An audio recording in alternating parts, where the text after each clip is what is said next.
garden nerds, it's TomatoMania time. I'm here at Tabby Brothers farm stand in Encino, California on March 24th, 2023, and it's time to take you on a tour of what's hot in tomatoes this year. If you can't make it down here this weekend, there will be tomatoes for sale for the next couple of weeks, so make sure you plan to come on by to one of TomatoMania's events. Let's take a tour, and then we're going to talk with Scott Daig, the co-founder of TomatoMania. Let's go! Tabby Brothers farm stand it's an actual working farm, and it's close to the freeway. You can see there's freeway traffic right there. That's the 101 freeway. But the real action is happening here. It is packed full of people, and this is actually a little slow right now, where there are hundreds and hundreds of varieties of tomatoes for you to come and get. And they also sell peppers and other stuff, plus tomato growing supplies.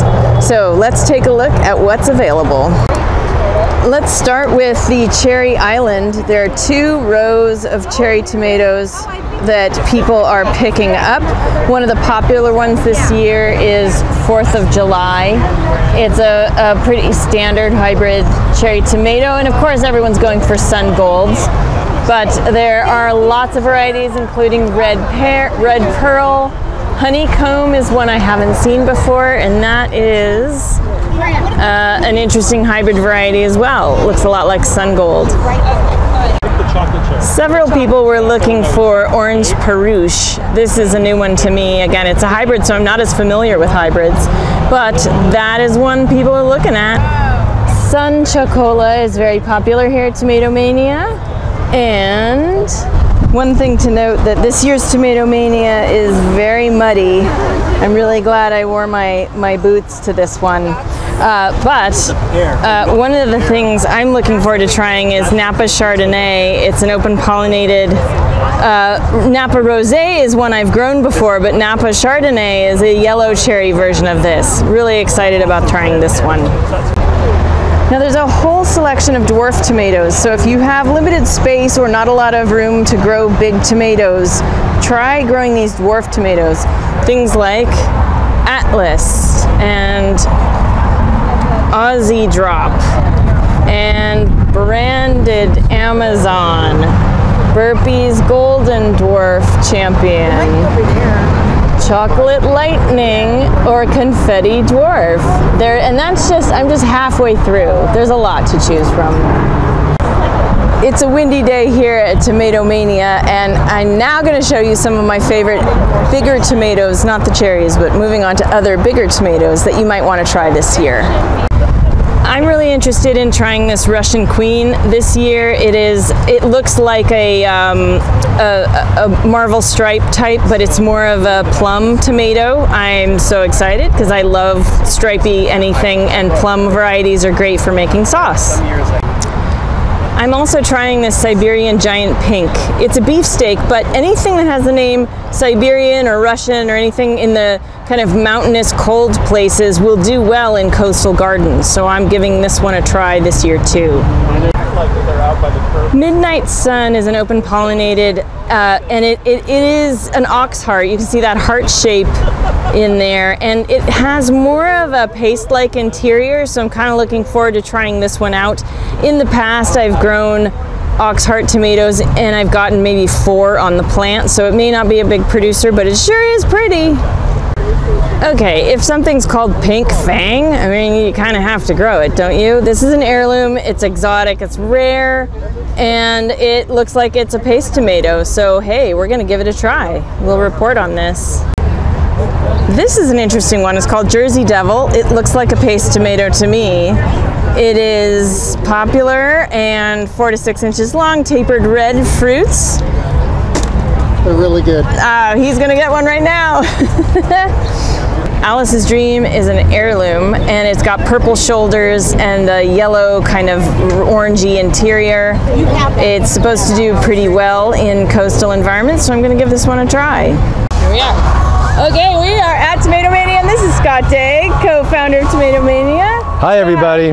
Let's start by talking about the tomato of the year. That's easy. That's easy. Christy, it's nice to be here with you. The tomato of the year is always that tomato that we find is productive, interesting, beautiful, tasty, all those things that we want. And this year we found it in a dwarf plant called Melanie's Ballet.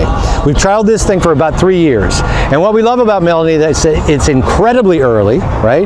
It's the first of this new dwarf wave to be considered a paste. It's a plum, about that big, about an egg size, and a beautiful pink, but it's much more multi-purpose than most of your paste, quote unquote, paste varieties. It is a productive plant. Again, did I say early? Because it's early. Yeah, often the first thing to come in our trials. It's really exciting.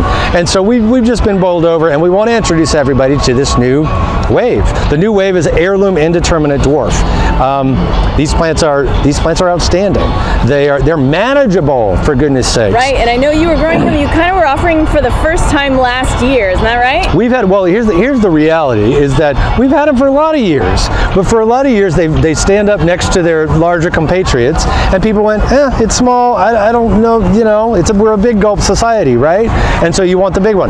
But what's happened in the last 10, even 15 years is that a bunch of small hybridizers from all over the world have been sharing these genetics and seeds and like that, and they've created, gosh, almost 600 varieties now. We can't ignore them, is the truth of it all, right? That's a big deal. And what's also true is that we're getting the entire heirloom spectrum. All sizes, lobes, stripes, just every combination there is. And so package that with a more manageable height, spread, and all that, and they become perfect for containers too.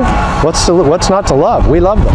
And do you have any favorites that are not the tomato of the year? Christy and I were just talking to a customer here at TomatoMania about Alice's Dream. Alice's Dream, you know, be still my heart, that tomato does everything for me.